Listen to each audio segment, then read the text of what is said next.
आगम नहीं मिलता। अगर संत समागम मिला तो हमारे ऊपर भगवान की बड़ी कृपा। और दूसरी बात, सुमिरन। हरिवंश कृपा हरिवंश कहें, हरिवंश कहें हरिवंश लाहें, हरिवंश सुलाभ सदा तिनके, सुख संपत्ति दंपति जो जिनके। भगवान की कृपा से ही कोई कृष्ण बोल सकता है, श्री जी की कृपा से कोई राधा बोल सकता है। यदि हम राधा राधा रट रहे हैं, कृष्ण कृष्ण रट रहे हैं और संत समागम कर रहे हैं तो हमारे ऊपर हरि की कृपा है, ये पक्की बात है। अगर संत समागम और हरिनाम जब हो रहा है तो कुमार्गगामी प्रवृत्तियां अपने आप छूटने लगेंगी, गंदी बातें छूटने लगेंगी, अच्छे सद्गुण आने लगेंगे, हम में आनंद की अनुभूति होगी, हमारे द्वारा दूसरों का मंगल हो, सब कुछ अच्छा होने लगेगा। यदि दो बातें हैं, संत समागम और हरि कथा, हरिजनों का जो भगवान के भक्तजन है उनका जब संग करोगे तो भगवान की चर्चा सुनने को मिलेगी, भगवान की नाम की महिमा, रूप की महिमा, गुण की महिमा, तो हमारा मन लुभायमान होता है। जो हम सुनते हैं वही मनन होता है, जो मनन होता है वही हमारा चिंतन बन जाता है। जब हम अच्छी बातें चिंतन करें तो भगवद आवेश आवेगा। इसलिए भगवान की कृपा की पहचान है निरंतर अंदर ही अंदर भगवान का चिंतन और बाहर से संत समागम, तो भगवान की विशुद्ध कृपा हमारे ऊपर है। हर्ष अग्रवाल जी हैदराबाद से। राधे राधे। महाराज जी आपके चरणों में कोटि कोटि प्रणाम। महाराज जी मैं राम नाम का जप करता हूँ पर ज्यादा नहीं कर पाता। मेरे मन में एक भय रहता है कि ज्यादा नाम करने से समस्या जल्दी आएगी समाप्त होने के लिए। इस कारण से भी नाम जब छूट जाता है, पहले ही समस्या इतनी है और आएंगी तो मैं कैसे संभाल पाऊंगा? गलत सोच रहे हो। एक दिया सलाई लगाओ, पहाड़ जैसा अगर रुई हो तो जलकर भस्म हो जाएगी? नहीं हो जाएगी। तो भगवान के नाम समस्या का नाश करती है, समस्या बढ़ाती है थोड़ी है। किसने बताया? हरि स्मृति सर्व विपद विमोक्षणम। भगवान की स्मृति समस्त विपत्तियों से बचा लेती है, विपत्तियां फैलाती थोड़ी है। भजन विपत्तियों का नाश करता है। तो हमारी आने वाली जो विपत्तियां हैं उनको हम नष्ट कर दें या सहने की सामर्थ्य दें, ये नाम में खूब अधिक नाम जप करो। ये गलत धारणा आपकी है, ये गलत धारणा। मंगल भवन अमंगल हारी। भगवान अमंगल हरण करने वाले कि अमंगल देने वाले? गलत सोच क्यों रख ली? हाँ, नाम जप से विपत्तियां खत्म हो जाएंगी। तो क्या तुम चाहते हो कि विपत्तियां हरी भरी बने रहे, पूरी खा पानी पा जाएंगे? राम नाम, खूब नाम जप।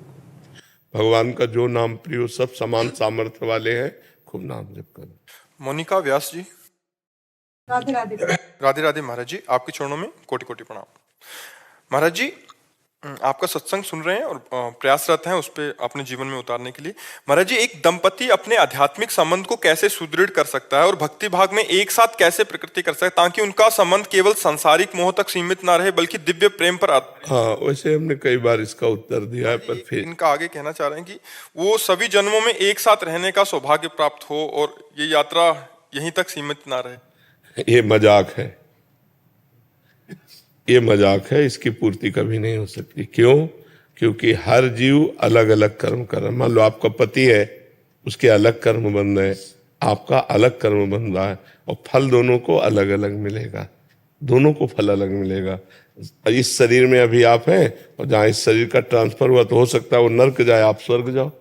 अध्यात्म में नहीं, अध्यात्म में नहीं, क्योंकि हम काल के ऊपर अपना अधिकार नहीं रखते। एक गृहस्थी में पति पत्नी रहते थे तो पत्नी से पति का बहुत लगाव था और पत्नी भजन करने वाली थी और पति उद्दंड स्वभाव का था, पर उसका पत्नी से बहुत लगाव था। प्राय ऐसा होता भी है। तो पत्नी से उसने कहा कि मैं तुम्हें कभी छोड़ूं नहीं, तुम हमें कभी ना छोड़ो।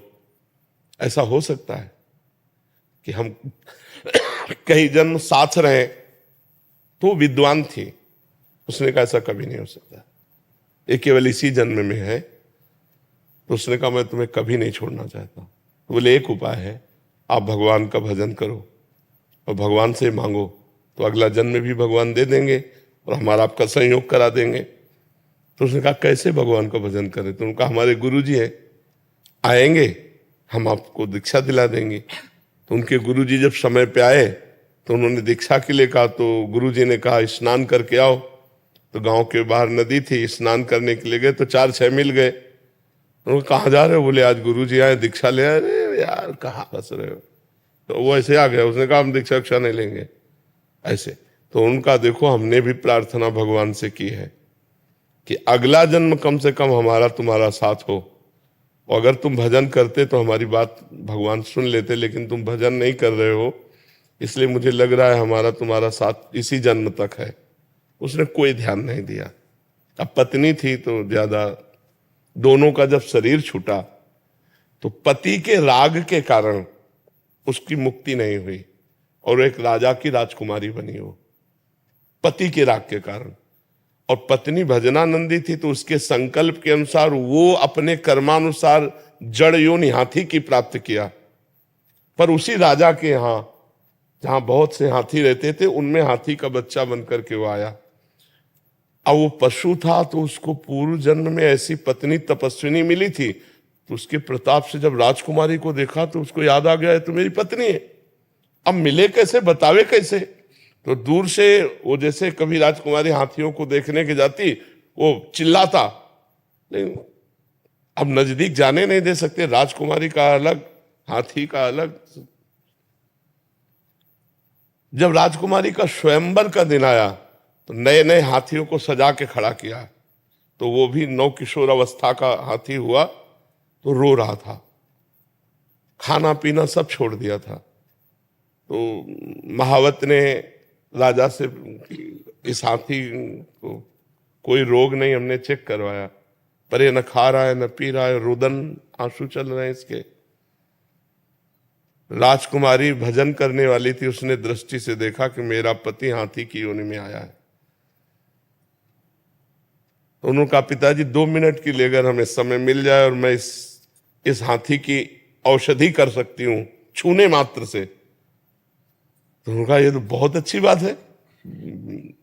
नजदीक गई और कान में कहा तू चिंता मत कर, जयमाला तेरे ही गले में डालूंगी, और सुन पीछे तूने भजन नहीं किया इसलिए हाथी की योनि प्राप्ति की, अब अगर तू मेरी बात मान ले, अब राम राम कृष्ण कृष्ण जप ले, तो अब हमारा तुम्हारा मिलन भगवान के यहाँ होगा, क्योंकि अब मैं चूकूंगी नहीं, अब तेरे में नहीं फंसूंगी। तेरे में फंसने के कारण मुझे राजकुमारी जन्म हुआ नहीं, मैं भगवान को प्राप्त हो जाती। हाथी बड़ा प्रसन्न हो गया। रानी जो राजकुमारी थी, बड़े बड़े राजकुमार आए थे, किसी को नहीं। तब सबने मजाक बना दिया कि राजकुमारी पागल हो गई। तब उसने कहा पागल नहीं हुई हूं, अपने पूर्व जन्म की बात बताकर कहा मैं इसी हाथी के साथ रहूंगी। और वो हाथी को रोज भगवान की कथा सुनाती, भगवान का नाम कीर्तन सुनाती। जब हाथी मरा फिर उसका शरीर छूटा, दोनों भगवान के धाम को गए। तो इसके चरित्र से लगता है कि यदि हम दोनों काफी समय तक साथ रहना चाहें तो भगवान से पास करवाना पड़ेगा। भगवान से भजन कर, दोनों भजन करें और भगवान पास कर दे, तो हो सकता है कि 1-2 जन्म और साथ मिल जाए। पहले अपने सोचने से तो होगा नहीं, कि इसलिए नाम जप करें, दोनों भजन करें, तो लंबे समय तक ऐसा हो सकता है कि भगवान कृपा करें। इस बार पति पत्नी रहा, अगली बार वो पत्नी बने, तुम पति बन जा। भाई कुछ ना कुछ संबंध जो है, हाँ, पर ये नहीं कि बार बार आप पत्नी बनोगी, ऐसा नहीं हो सकता। कुछ ना कुछ संबंध बन सकता है। ऐसे बहुत से पशु पक्षी होते हैं जो हमारे संबंधी होते हैं, हमें बड़ा प्यार करते हैं और हम उनको जान नहीं पाते हैं। कुत्ते के रूप में कई ऐसे होते हैं पशु पक्षी जो हमें बहुत प्यार करते हैं, वो हमसे लगाव रखते हैं। तो ऐसे संबंध होते रहते हैं, पर हम लोग एक दूसरे को पहचान नहीं पाते हैं।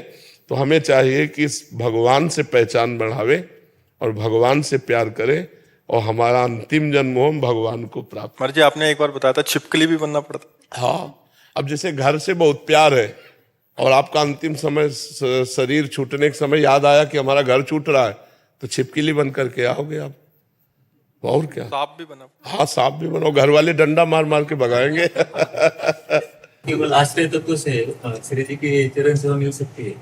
आश्रय से आश्रय और नाम जप, नाम जप जरूरी है। नाम जप के बिना आश्रय पुष्ट नहीं होगा, और जिसके हम आश्रित होते हैं तभी माना जाता है जब उसका सतत चिंतन होता है। गोस्वामी तुलसीदास जी ने कहा है, बिगड़ी जन्म अनेक की अब ही सुधरे आज होई राम को। पहला आश्रय, फिर नाम जप, दूसरी बात। और तीसरी बात तज कुसुमात, गंदी बातें सब, काम क्रोध लोभ मोह मद मत्सर, इनका त्याग कर दो, भगवान का निरंतर नाम जप करो, भगवान के आश्रित रहो, अनेक जन्मों की बिगड़ी अभी बन गई। गुरुदेव, कर्म करते समय अगर माया घसीट रही है तो कैसे? वो कर्म भी भगवान को समर्पित कर दो, जो कर्म किया वो भी भगवान को समर्पित कर दो, तो वो भी भजन हो जाएगा। पर गलत कर्म नहीं, गंदा कर्म नहीं। पाप कर्म करोगे तो भक्त कैसे, फिर भगवान के जन कैसे अगर पाप कर्म करो? पाप की प्रेरणा हो रही पर हम करेंगे नहीं, क्योंकि हम भगवान के भक्त हैं। क्यों? राधे राधे गुरु जी।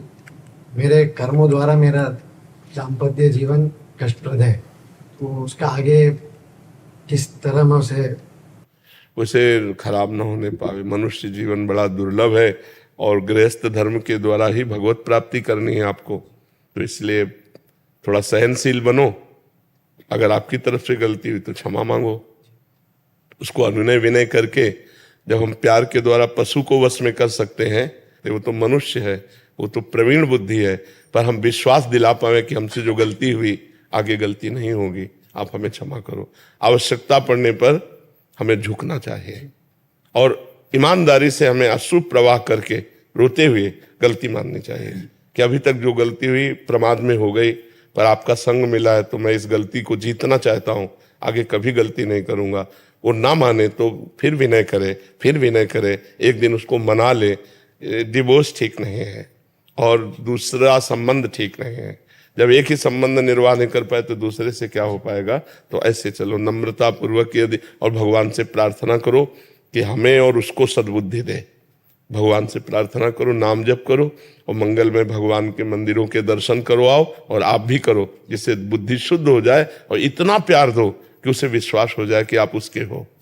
योगेंद्र जी मोरेना से। महाराज जी, आपकी प्रेरणा से वृंदावन आकर पयोव्रत कर रहा हूँ। मैं व्रत के दौरान ऐसा क्या करूं कि मुझे श्यामा श्याम के प्रेम लक्षणा भक्ति प्राप्त हो और प्रभु की कृपा प्राप्त हो? रोज श्यामा श्याम का चरणामृत पियो, राधा वल्लभ लाल जी से ले लो तो वहाँ का चरणामृत पियो, और रोज अपने शरीर में रज लगाओ, जो वृंदावन की रज है, चाहे गिरिराज जी की तलहटी से ले आओ परिक्रमा मार्ग से, या वृंदावन की रज जहाँ भी मिले, रोज स्नान के बाद वृंदावन की रज लगाओ, रोज चरणामृत पियो, उठते बैठते चलते फिरते राधे श्याम श्यामा श्याम श्यामा श्याम नाम जप करो, तो हर बात बन जाएगी। प्रेम चाहोगे प्रेम मिल जाएगा, जो भी लौकिक कामना करोगे उसकी भी पूर्ति हो जाएगी। पर साथ में नाम जप का संपुट हो, चरणामृत हो, क्योंकि वो पापों को नष्ट करके अकाल मृत्यु को रोकता है। अकाल मृत्यु हरणम सर्वव्याधि विनाशनम श्री कृष्ण पादोदकम पीत्वा पुनर्जन्म न विद्यते। और हमारी जो कामना है उसमें पावर शक्ति जागृत हो जाए पूर्णता के लिए, ये वृंदावन की रज देगी। सद्यो वसीकरण चूर्ण मनंत शक्तिम तम राधिका चरण रेणु मनुष्य मरामी। तो ये यो ब्रह्म रुद्र शुक नारद भीष्म मुख्य ही रालक्षितो न सहसा पुरुषस्य तस्य सद्यो वसीकरण चूर्ण मनंत शक्तिम तम राधिका चरण रेणु मनुष्य मरामी। चरणामृत रजरानी और श्यामा श्याम का नाम, इसी से सब हो जाएगा। चरणामृत तो महाराज ले गया था और पी भी रहा हूँ नित्य। दोनों टाइम वृंदावन की रज ले जा सकता हूँ घर के लिए, क्यों घर पर? हाँ ले जाओ ले जाओ। और महाराज आपकी प्रेरणा से जो पयोव्रत कर रहा हूँ, तो और महाराज इसमें और क्या करूंगी प्रभु की? बस इतना ही कर लो और इसी पयोव्रत का निर्वाह कर लो, इसी का निर्वाह कर लो। और इसको कभी किसी से कहना नहीं, क्योंकि उससे अहंकार पुष्ट होता है और पुण्य नष्ट होता है। गुप्त रूप से करो, कोई भी अनुष्ठान गुप्त किया जाता है तब वो फलीभूत होता है। शालिनी सिंह जी साउथ कोरिया से। श्री हरिवंश राम। श्री हरिवंश महाराज जी, मेरे पति उस देश में राजदूत की तरह कार्यरत हैं। मैं और मेरे पति पूर्णतः शाकाहारी हैं, किंतु दूसरे देश के खान पान में मांसाहार शामिल होने की वजह से उन देशों के लोगों की मांग मांसाहारी खाने की होती है। ऐसी स्थिति में हम परिवार में क्या करें महाराज जी? अब आपको अपने कट्टर नियम का पालन करना होगा।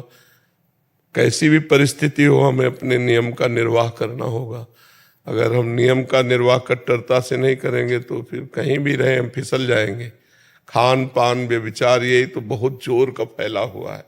शराब मांस व्यभिचार ये बहुत जोर का फैला हुआ है। भगवान महाराज जी, अभी ऐसा मान लिया कि रूटीन जैसा होता है ना दिन। अरे अभी तो रुको, अभी तो 5000 वर्ष हुए हैं, थोड़ा 10-5 हजार वर्ष और होने दो, फिर इस कलयुग का नाप रहेंगे, देखने का नाम रहेंगे। भाव भ्रष्ट आचारा सब संसारा, धर्म सुने नहीं काना। ना माता पर विश्वास, न पिता पर विश्वास, न भाई बंधुओं पर विश्वास। अब मतलब कलयुग का ऐसा प्रभाव हो रहा है कि विश्वास हटता चला जा रहा है। पति पत्नी में अविश्वास, पुत्र पिता में अविश्वास। इसीलिए कहते हैं भाई कि यदि अध्यात्म को स्वीकार करो तो पवित्र हो जाओगे। यदि अध्यात्म तुम्हारे जीवन में नहीं तो कुछ नहीं कर पाओ। अच्छा, कितनी देर लड़े, आनंद मिल नहीं रहा। अब जीवन आनंद के लिए, जीव आनंद का अंश है, भगवान आनंद स्वरूप है ना, उसका अंश है, और उसको आनंद चाहिए। अब आनंद मिल नहीं रहा, सही दिशा उसकी है नहीं, तो करे तो क्या करे, फिर इसी में नष्ट हो रहा था। अगर उसे भगवद आनंद मिले। अपने देश के लोग तो समझते हैं, लेकिन दूसरे देश के लोग जैसे बड़े अधिकारी वगैरह हैं, हाँ, तो वो उनको मतलब वो तो मांग करते हैं कि हम तो यही, हम तो हमारे खाने को घास फूस कहते हैं कि हम घास फूस खाएंगे। पर बड़ी समस्या है आपके आगे, क्योंकि उनको प्रसन्न करने के लिए वो देना होगा, अपने धर्म का पालन करने के लिए दे नहीं सकते। तो अगर आप ये भी हो जाते हैं। हाँ, अगर आप ये फेमस हो जाएंगे कि ये मांस नहीं खाते, तो शायद दूसरे लोग आशा न रखें और भगवान से प्रार्थना करो। लोग, लेकिन कई बार होता है कि मतलब नाराज हो जाते हैं। हाँ, पर आप भगवान से प्रार्थना करो कि आपको हिम्मत दें, क्योंकि सबसे बड़े अधिकारी तो वही है। आप पर कृपा करें कि आपका हृदय मजबूत रहे, आप गलत आचरणों में न जाएं, मांस आदि हिंसा आदि के कार्यों में न रत रहे। अनुराग वाजपेयी जी, रायबरेली। राधे राधे। राधे राधे महाराज जी, आपके चरणों में कोटि कोटि प्रणाम। महाराज जी, सिद्ध पुरुष साधना काल में हृदय में व्याप्त जिस बल से माया के आगे कभी अपने घुटने नहीं टेकते, वो बल क्या है? क्या वो हर साधक के लिए अलग अलग बल हो सकता है? उस बल को कैसे प्राप्त करें? बस एक ही बल है, भगवान की शरणागति। दैवी हेषा गुणमयी मम माया दुरत्तया, मामेव ये प्रपद्यन्ते माया में ताम तरन्ते। कोई अपने बल पर माया को रौंद दे, ना ऐसा भूतो न भविष्यति। एकमात्र मामेव ये प्रपद्यन्ते माया में ताम तरन्ते, भगवान के वचन है। दैवी हेषा गुणमयी मम माया दुरत्तया, ये जो देवी माया है ये त्रिगुणात्मिका है, सतोगुण रजोगुण तमोगुण। इनको कोई पार कर ले बहुत कठिन है, दुरत्तया। अगर कोई इस माया को पार कर सकता है तो मामे वे प्रपद्यन्ते, मेरी शरण में जो आ गया, माया में ताम तरन्ते।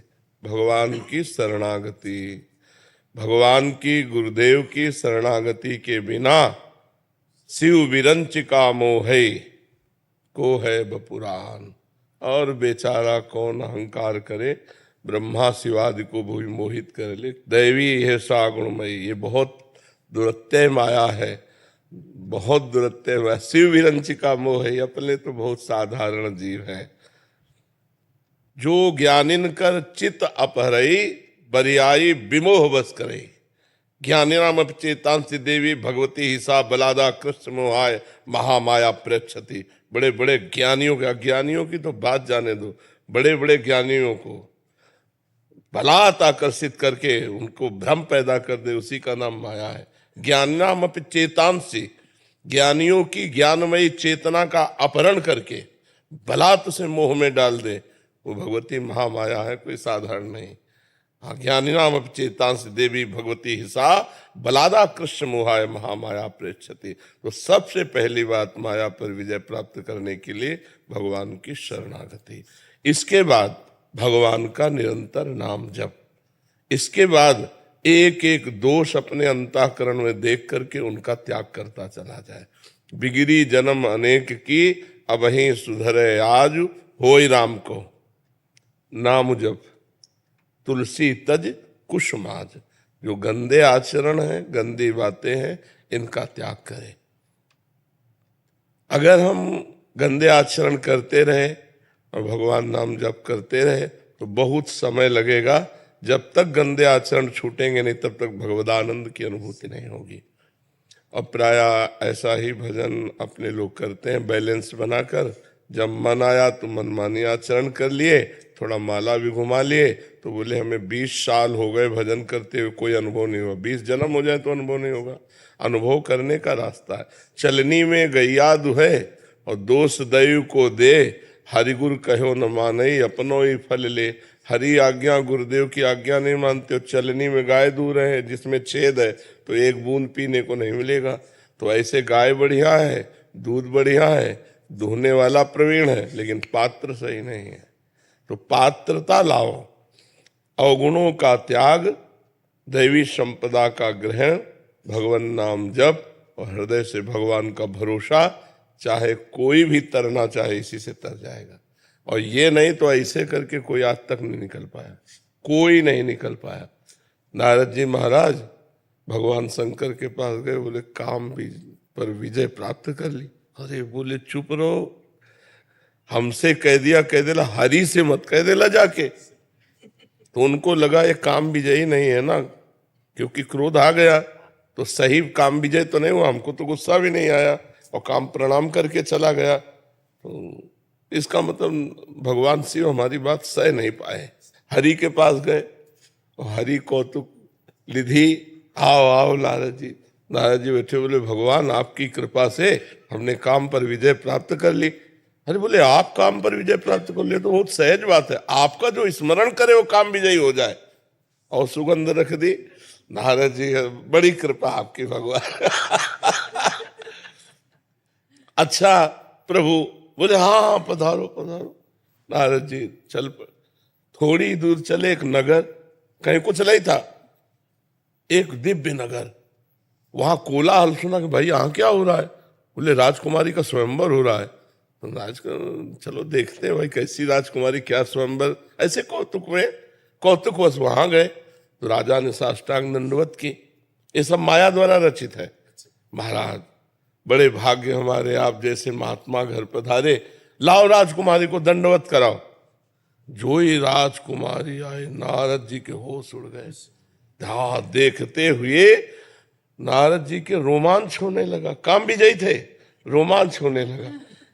अब इसके बाद राजा ने कहा महाराज हाथ देखो कैसा वर मिलेगा, कैसा, क्योंकि स्वयंवर रचना हो रही। जो ही रेखा देखी सोई लिखा, अविनाशी लक्ष्मी ऐश्वर्य कभी उसके पास से हटेगा नहीं, सब भगवान के जितने सद्गुण सब रेखा में। हाँ, तो नारद जी ने कहा अब तो मतलब पति तो हम ही बनेंगे इसके। अभी भगवान से कह के आए। तो अब देखो ये भक्ति की महिमा होती है कि इतनी प्रचंड भगवान की माया में भी भगवान की स्मृति नहीं गई। उन्होंने सोचा इस समय तप करने का समय नहीं है कि मैं तप के द्वारा वरदान मांगूं। तो मेरे परम हितैषी भगवान श्री हरि हैं, मैं उनको पुकारूं और उनसे कहूं अपना रूप दे दो, तो बस चट ब्याह कर लेगी राजकुमारी। और राजकुमारी मिल गई तो जीवन की तपस्या का फल मिल गया। अब साधन भजन की वृत्ति नहीं रह गई, केवल राजकुमारी की वृत्ति रह गई। पर हम प्रणाम करते हैं देवर्षि नारद को कि ऐसी प्रचंड माया में भी उनको भगवान का स्मरण बना रहा, नहीं तो विस्मृति करा दे, चेतना का अपहरण कर ले, उसी का नाम माया है। अब वो एकांत में गए और पुकारा, हे नाथ हे करुणामय आप कृपा। भगवान फौरन प्रकट हो गए। वैसे तो चाहे देर लगाते, अब तो कौतुक करना है तो कृपा करके तुरंत। और कहा नाथ जे विधि होए नाथ हित मोरा, करो सुवेग दास में तोरा। मेरा जिस प्रकार से हित हो मैं आपका दास हूं, वही करो। भगवान ने कहा हित ही नहीं परम हित। जे विधि होई परम हित, नारद सुनो तुम्हारा। जिस तरह तुम्हारा परम हित होगा नारद, मैं वही करूंगा, अन्यथा नहीं करूंगा। तो बोले भगवान हरि रूप दे दो, क्योंकि मुझे अब राजकुमारी के भी नहीं मिले, सुंदरी बाला। और भगवान से अभी कह के आ रहे थे काम विजयी है। तो भगवान ने कहा तथास्तु। और नारद जी ने समझा हरि रूप मिल गया। और हरि कहते बंदर को भी, भगवान ने बंदर का रूप ना। अच्छा आश्चर्य कि राजा और संपूर्ण प्रजा सबको नारद रूप दिखाई दे रहे, राजकुमारी और शिव के दो पार्षदों को के। अब पहले आसन में बैठे, अब राजकुमारी माला लेके चली। सोची कि प्रारंभ में इस बंदर को किसने बैठा दिया, तो माला हटा के दूसरी तरफ चली। अब नारद जी उठे, जिधर वो जाती उधर जहां जाते तो राजा खड़ा हो जाता है, देवर्षि नारद है, बैठ जाते हैं। राजकुमारी फिर मुड़ जाती है, किसी भी राजा के गले में नहीं डाला। नारद जी इतना विकल थे कि किसी तरह हमें देख ले, वो देखती भी नहीं थी कि ये बंदर भयंकर यहाँ कैसे बैठा है। और नारद जी सोच रहे थे मेरा हरि रूप है, माला क्यों नहीं पहना रही। इतने में देखा श्याम रंग कमल नयन, नौ किशोर अवस्था, अजान बाहु भगवान। सुंदर राजकुमार के रूप में भगवान, जो ही भगवान आए सोई माला डाली, बोले हाथ में हाथ मिलाया। नारद जी को ऐसा लगा प्राण निकल गए, हमारी राजकुमारी तो ये श्याम रंग के सावल सरकार ले गए। लेकिन हरि को क्या जरूरत थी कि इस समय आकर के हमारी राजकुमारी ले जाए। बहुत अंदर विकल थे, तो भगवान शिव के पार्षदों ने कहा तनिक अपना रूप भी देख लो, राजकुमारी तुम्हें देखे भी तो कैसे। तो जल में जेव देखा, मरकट बदन भयंकर देही। उनका अच्छा इतना छल, हमारे स्वामी है, जिंदगी हो गई माला घुमा तेल की, और परम स्वतंत्र न सिर पर कोई भाव। आज नारद से पाला पड़ा है, आज इनको बताऊंगा जाके। और बीना लेके भागे तो रास्ते में मिल गए, बातचीत करते मजाक करते हुए जा रहे थे। नारद जी देख के और जल गए कि जो राजकुमारी हमारे बगल में होनी चाहिए वो भगवान ले लिए, रुको। भगवान रुक गए। नारद जी ने कहा पूरा जीवन हो गया आपकी सेवकाई करते हुए, एक बात मांगी थी ये राजकुमारी, उसका भी अपहरण कर लिया आपने, उसका भी। जाओ मैं श्राप देता हूं, जैसे मैं स्त्री वियोग से दुखी हूं ऐसे तुम स्त्री वियोग से दुखी होगे, जैसे मुझे बंदर की देही दी ऐसे बंदर तुम्हारी सहायता है। भगवान ने हाथ जोड़कर श्राप, तब हरि माया दूर निवारी तान रम। प्रणतपाल भगवान आपकी जय हो, शरणागत त्राहिमाम त्राहिमाम। नारद जी शरणागत होकर बोले जब पहुंच जाए शंकर सत, जाओ भगवान शंकर, क्योंकि अपराध बनाना भगवान शंकर ने मना किया था, परम वैष्णवाचार्य उनकी अवहेलना करके तुम तो फिर तो आप सोचो नारद जी अवतारों में हैं, कोई साधु महात्मा नहीं है। भगवान के 24 अवतारों में देवर्षि नारद जी भी हैं। जब भगवान के अवतारों में माया अपना प्रभाव दिखा सकती है तो हम आप क्या चीज हैं। इसलिए कोई भी साधक या सिद्ध, सिद्ध तो सदैव भगवान की शरणागति में अभेद स्थिति से रहता है। तस्मित जने भेदा भावाद, भगवान और भगवान के भक्त में अभेद स्थिति रहती है। मतलब ये अभेद ये नहीं कि मैं ब्रह्म हूं, यह अभेद इस तरह होता है, ब्रह्म नहीं, माया नहीं, नहीं जीव नहीं काल, अपनी हूँ सुधि ना रही, एक रहे हो नंदलाल। वो भगवदाकार वृत्ति में रहता है, और जो माया पर विजय प्राप्त करना चाहता है उसका एक ही बल है, विश्वेश्वर पादाम्बुज दीर्घ नौका, भगवान विश्वनाथ जी के चरणारविंद की दीर्घ नौका। उन्हें चाहे हरि कहो, चाहे शिव कहो, चाहे राम कहो, चाहे जो नाम कहो, उन्हीं के चरणारविंद ही एक नौका है। माँ में वे प्रपद्यंते माया में ताम तरंदते। समझ पाए बच्चा? कार्तिक अग्रवाल जी, ग्वालियर। श्री हरिवंश जी महाराज जी आपके चरणों में कोटि कोटि प्रणाम। महाराज जी मैंने देखा है कि आप और आपके अधिकांश शिष्य ऊंचे कद काठी और बलिष्ठ शरीर वाले हैं, कृपया मार्गदर्शन करें, इसका क्या कारण है? क्या हम जैसे कमजोर और दुबले भगवत प्राप्ति नहीं कर सकते? इसका रहस्य अवगत कराएं। सबका बलिष्ठ ब्रह्मचर्य, इसका कारण है ब्रह्मचर्य। भोजन तो सब साधारण ही पाते हैं, कोई ऐसा नहीं कि रबड़ी दूध घी, ऐसा नहीं। एक संयम से है और ब्रह्मचर्य है। सबसे प्रधान कारण स्वस्थ और बलिष्ठ होने का ब्रह्मचर्य है। नहीं तो जैसे अब हम लोग हैं, हम क्या बलिष्ठ हो सकते हैं? रबड़ी रसगुल्ला तो खा ही नहीं सकते, किडनी फेल है, डायलिसिस होता है, क्या बलिष्ठ? तो जो कुछ भी कहीं भी अच्छा आपको दिखाई दे रहा है उसका कारण भगवान की शरणागति, श्री राधा नाम का प्रताप और ब्रह्मचर्य। आप भी ब्रह्मचर्य से रहे तो शरीर भले पतला हो लेकिन आप बलिष्ठ होंगे, आप बलवान होंगे। और कार्य तो इनको इतना कि जितना आप नहीं कर सकते कार्य। रात्रि के 9-10 बजे सोना और 1 बजे जग करके हमारे पास 2 बजे वहां आ जाना, 2 बजे से 7 आना, ऐसा नहीं। सब साधक जगते हैं और सब खुश हैं, किसी को चिंता नहीं। तुम्हें चिंता होगी नहीं? चिंता तो रहती है बाबा। हाँ, इनको किसी को चिंता नहीं, क्योंकि इनको पता है कि जो कुछ होगा महाराज जी देख लेंगे। और हमें इसलिए चिंता लेके जो कुछ होगा श्री जी देख लेंगे। और श्री जी को इसलिए चिंता लेके उनके जो प्रीतम है अखिल कोटि ब्रह्मांड नायक है वो देख लेंगे। तो यहाँ से वो देख लेंगे और आप खुद देखना चाहते हो बाबा आप हम चाहते हैं आप भी, हमारा भी आप देख। आपने एक वीडियो में बोला था कि आपके शिष्य लोग को तो आप सबको निकुंज कंफर्म्ड है महाराज जी, तो हम लोगों के लिए कैसे होगा महाराज जी? अब ये तुम देखो, आप हमसे कितना प्यार करते हो, कितना समय, इनका कोई नहीं है। माँ पिता परिवार होते हुए भी कोई नहीं। तो अब इन लोगों ने सब कुछ समझ, अब सोचो जवानी है यार, मन क्या क्या कहता है, आप लोग देखो सब मन मार करके ऐसे हैं। तो अब बहुत कठिन है ना, तो इनकी जिम्मेवारी नहीं लेंगे तो फिर और क्या करेंगे। आप सोचो जिन्होंने हमारी आज्ञा पर हर भोग को लात मार दिया और हमारे लिए प्राणपण से खड़े हैं, रजे लगा के पीला कपड़ा बलियाल पहल के सब त्याग कर, तो इनकी जिम्मेदारी क्या, हमारा कर्तव्य नहीं कि इनको हम पूर्ण रूप से, कि तुम्हारे भजन में कमी होगी तो भी हम तुम्हें भगवत प्राप्ति कराएंगे, क्योंकि तुमने सब कुछ समर्पित कर दिया ना, अपना जीवन समर्पित कर दिया।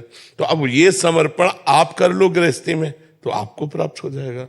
ये समर्पण से ही होता है, अंदर से भगवान के सिवा अपना कोई न मानो। जैसे मीरा जी कहते हैं, मेरे तो गिरधर गोपाल दूसरो न कोई। तो भगवत प्राप्ति तभी होती है जब ऐसे या गुरु को कर दो या हरि को कर दो, हरि गुरु शरणागति भगवत प्राप्त होता है। इस समर्पण का सामर्थ्य भी महाराज जी, हाँ, भगवान ही देते हैं, ये भी बात है।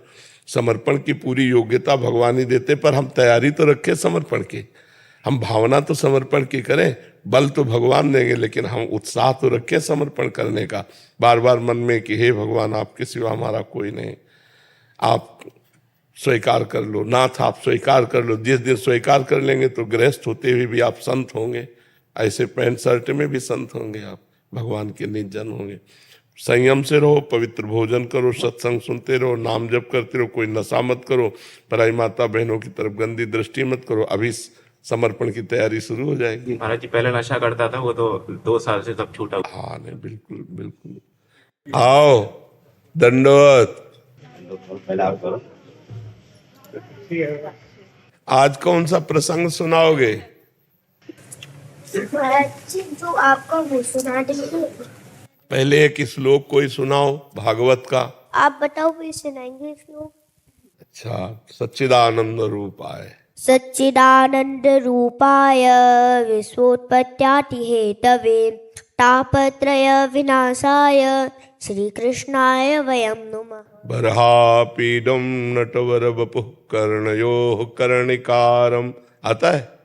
अच्छा, कृष्णाय वासुदेवाय हरे परमात्मने प्रणत क्लेश नाशाय गोविंदाय।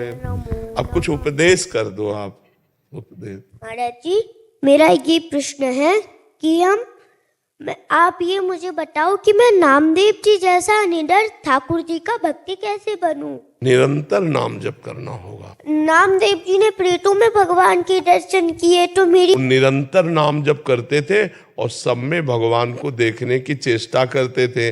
अपने गुरुजी की कृपा से उनको ये दृष्टि प्राप्त हुई कि वो कुत्ते में भी विट्ठल भगवान देख लिए, भूत में भी भगवान को देख ले। आप निरंतर नाम जप करो, आपके ऊपर तो गुरु कृपा है। महाराज जी लेकिन मेरी मैया कहवे मोटे जा लाला शाम के समय कहवे जा लाला तू पिंजर बंद करिया, मैं पिंजर बंद करने जाऊं, अगर नेक पिंजर मिल जावे मैं भाग के आ जाऊं मैया की गोदी में झुक। डर लगे नहीं, धीरे धीरे निडर हो जाओगे। जो श्यामा श्याम का शरणागत होता है, निर्भय होता है, निश्चिंत होता है, निशोक होता है। ठीक है, खूब नाम जप करो, मैया और पिताजी के रोज चरण छुओ, इनकी आज्ञा में रहो। ठीक है। और महाराज जी जैसे नामदेव जी रोज विट्ठल भगवान को रोज पद सुनाते थे, ऐसे ही हमारे पिताजी नित्य राधा रमन जी में सायकाल राधा रमन जी को पद सुनाते हैं। अगर आपकी इच्छा हो या आज्ञा हो तो हमारे पिताजी पूज्य बिंदु जी महाराज का बहुत बढ़िया पद सुनाते हैं। सुना दीजिए। मैं घनश्याम को देखता जा रहा हूँ, मैं घनश्याम को देखता जा रहा हूँ, मैं घनश्याम को देखता जा रहा हूँ, उसी की झलक पे खिंचा जा रहा हूँ, उसी की झलक पे खिंचा जा रहा हूँ। लुटाता है वो मैं